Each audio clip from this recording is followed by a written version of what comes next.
adalah gembalaku, takkan kekurangan aku.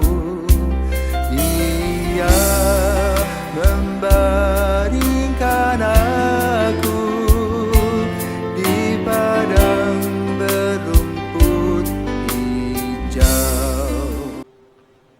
Saudara-saudara yang terkasih di dalam Kristus, selamat pagi.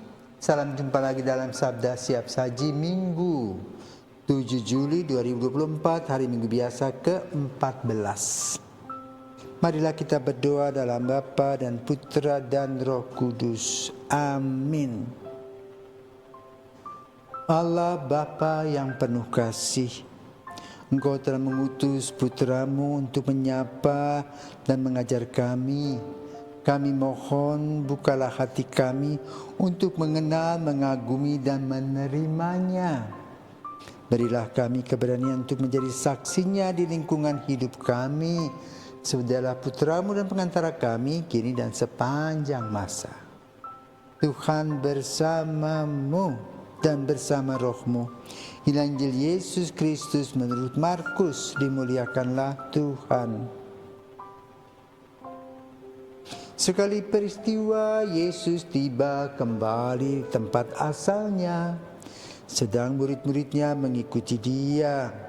Pada hari Sabat, Yesus mengajar di rumah ibadat dan jemaat yang besar takjub ketika mendengar dia.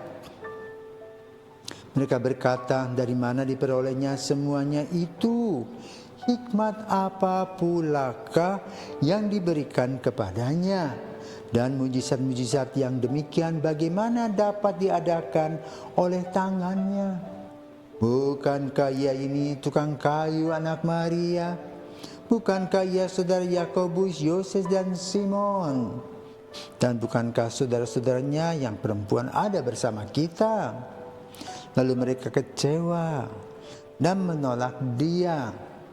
Maka Yesus berkata kepada mereka, seorang nabi dihormati di mana-mana kecuali di tempat asalnya sendiri, di antara kaum keluarganya dan di rumahnya. Maka Yesus tidak mengadakan satu mujizat pun di sana, kecuali menyembuhkan beberapa orang sakit dengan meletakkan tangannya atas mereka. Yesus merasa heran atas ketidakpercayaan mereka. Lalu Yesus berjalan keliling dari desa ke desa sambil mengajar. Demikianlah sabda Tuhan, terpujilah Kristus. Saudaraku terkasih, apa yang dikatakan oleh Yesus dan dialami oleh Yesus, saya juga ngalami. Ada anggota keluarga yang gak percaya, omong kosong, pencitraan.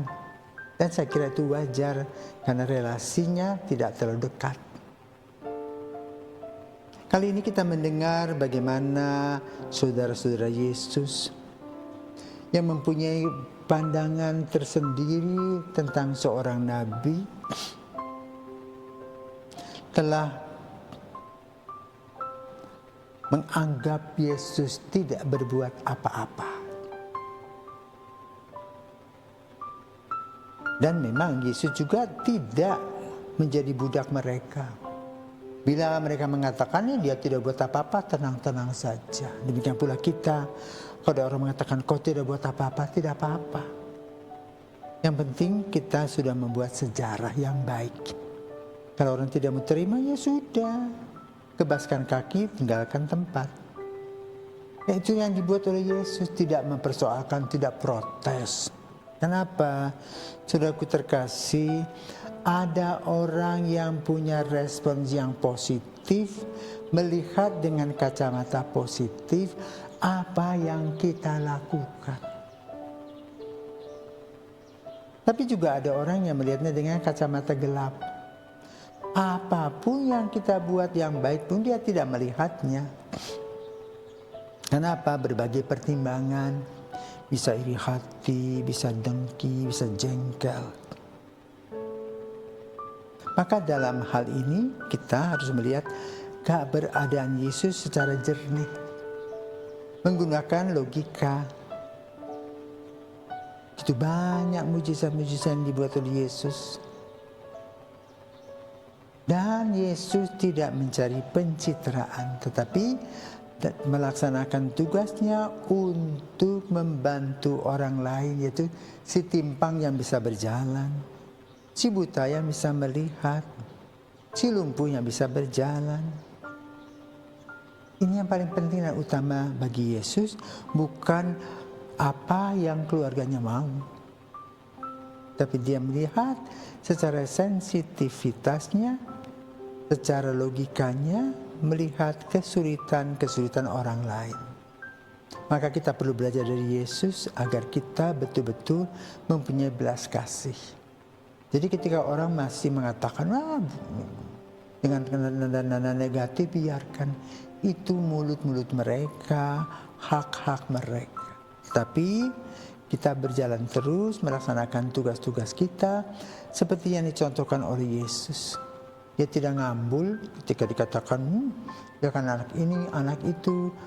Dan Yesus tidak repot. Dia terus meninggalkan tempat itu dan berkarya untuk memuliakan Bapa di surga.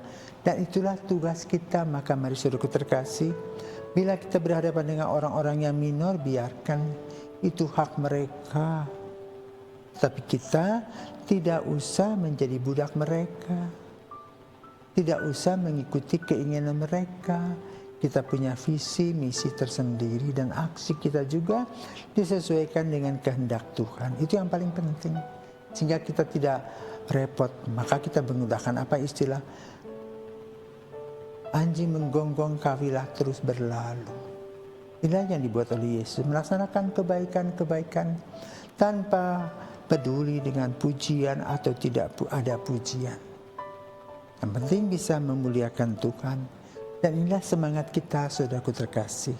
Belajar untuk senantiasa takut akan Allah.